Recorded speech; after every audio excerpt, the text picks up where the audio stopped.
Sejumlah warga di RW 8 Kelurahan Kopo, Kecamatan Bojongloa, Kaler, Kota Bandung, mengusir 2 orang petugas dari PT Pos yang hendak memberikan bantuan dari pemerintah provinsi kepada warga terdampak virus corona. Peristiwa yang terjadi pada Selasa, 21 April itu terekam video warga dan viral di media sosial. Dalam video tersebut, sejumlah warga teriak-teriak menolak bantuan dari Gubernur Jawa Barat Ridwan Kamil yang dianggap tidak sesuai dengan data di RW tersebut.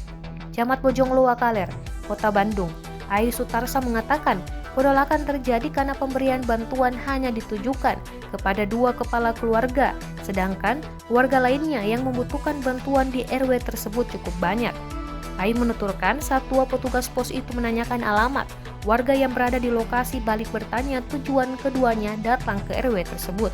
Sejumlah warga, kata Ai, juga merasa bahwa sama-sama membutuhkan bantuan sosial karena terdampak oleh adanya pembatasan sosial akibat COVID-19.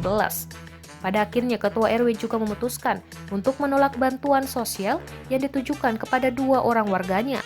Menurut Ai, kedua RW melakukan hal itu agar tidak mengundang permasalahan yang lebih besar. Ai mengaku dari Kecamatan Bojongloa Kaler belum melakukan koordinasi lebih lanjut kepada pihak Provinsi Jawa Barat terkait permasalahan tersebut. Untuk saat ini, pihaknya bakal terus memperbarui data warga yang membutuhkan bantuan sosial karena terdampak pembatasan sosial akibat virus corona.